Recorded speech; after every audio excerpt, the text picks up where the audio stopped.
Hey, Little Lolo, coming back down to earth here, and I'm pretty sure you guys have all seen the clip of Drake and that one girl in bed having an awkward conversation where he hesitantly says that he'll do it like she's a Nike slogan. Am I your type?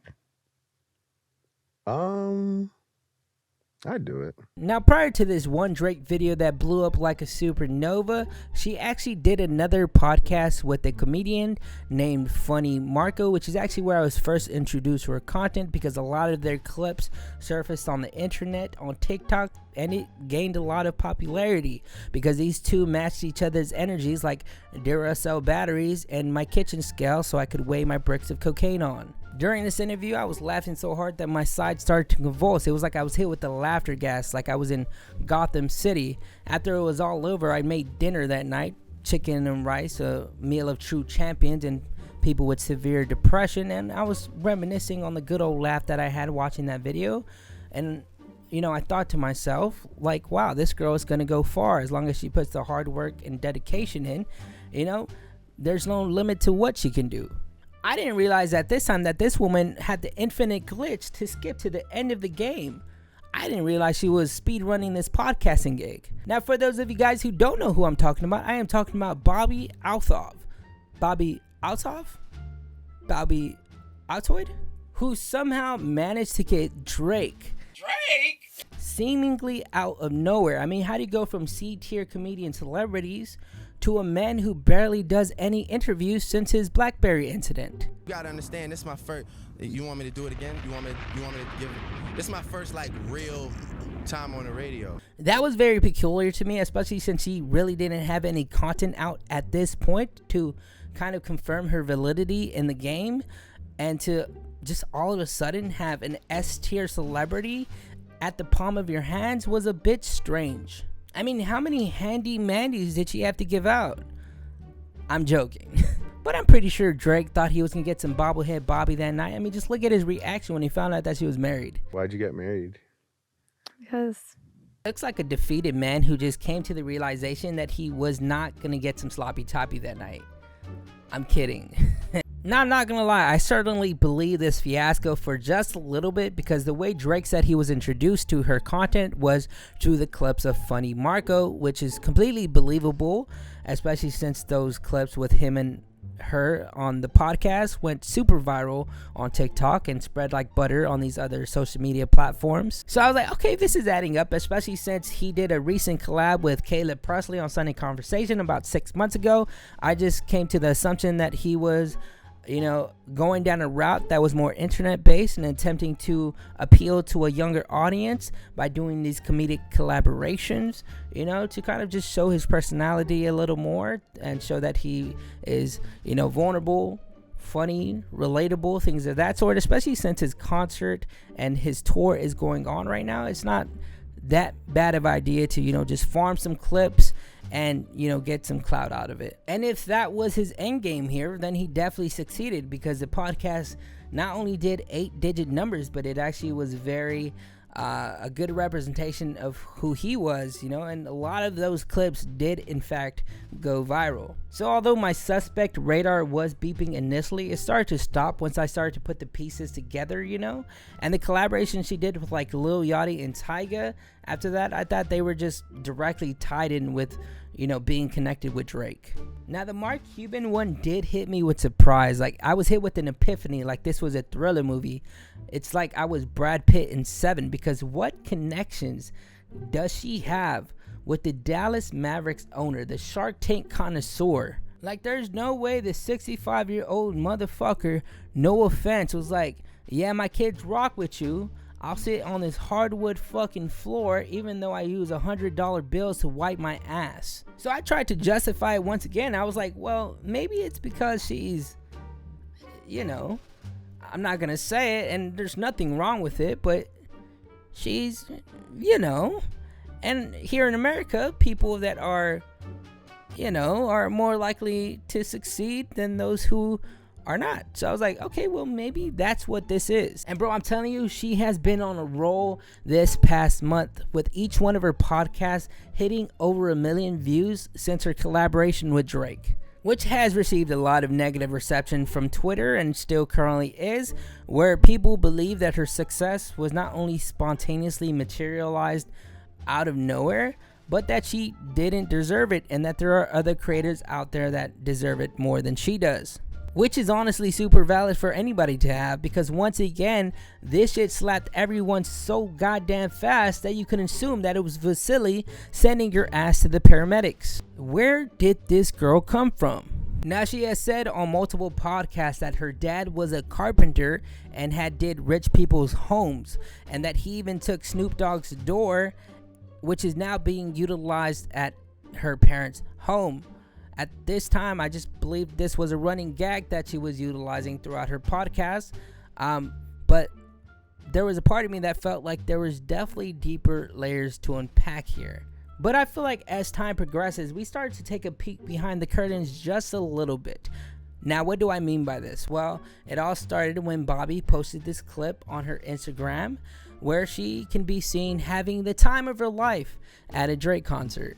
Immediately after this, Drake unfollowed her on Instagram, and one of the highest viewed videos that she has on her channel with Drake was no longer available. So, what happened? Did Drake give her the Ice Spice treatment and just hit it and leave? Did they have a fall off after the concert where he tried to make a move and she said, "No, I am married," where he took it to heart and started to act like a drama queen? Now, these are merely speculations, but some educated guesses I feel like can be given by a man who has been in the industry since 2017. He took a line from you and you took the same line from another nigga. And you fat as fuck.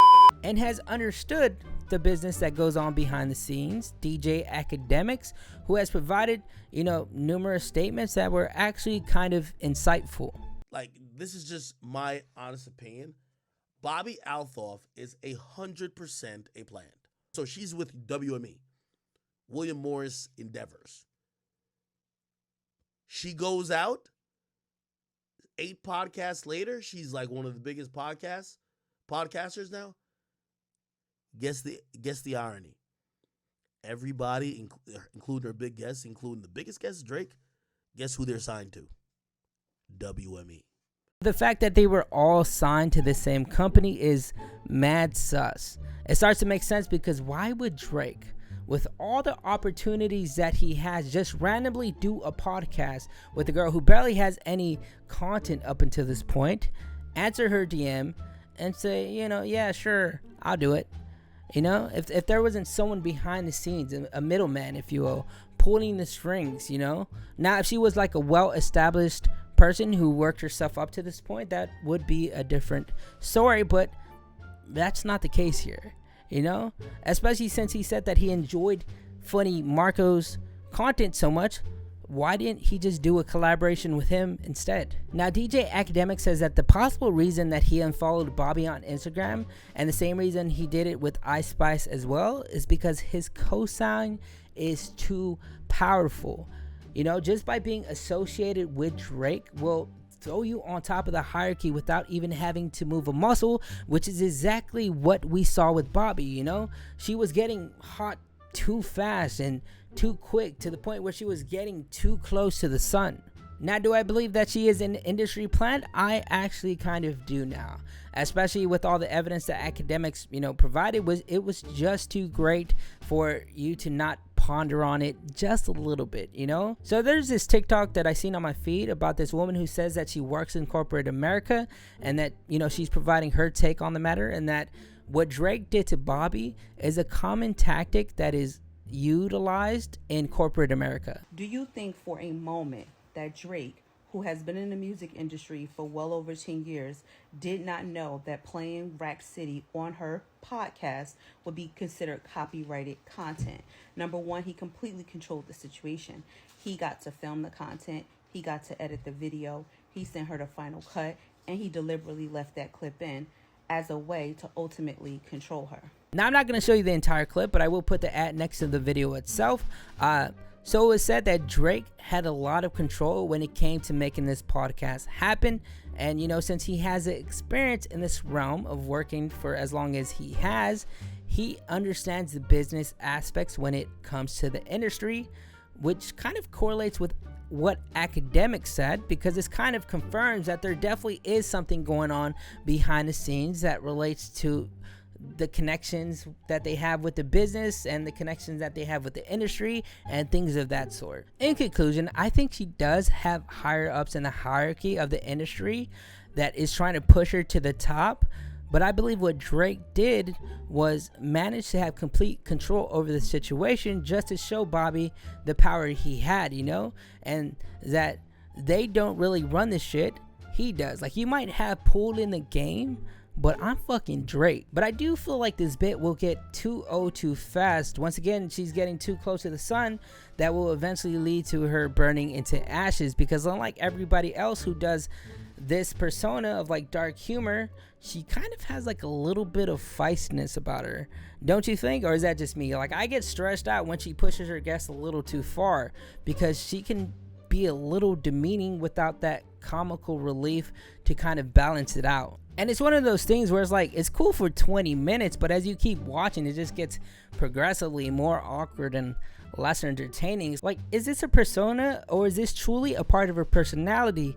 Because I guarantee you that there is definitely a sense of entitlement that she has. She is definitely judgmental. She is definitely critical. And she definitely comes off like an asshole sometimes. And what she has done is completely degrade her guest Lil Yachty on another podcast, where she said that Yachty made her feel uncomfortable and weird, and just kept going on and on.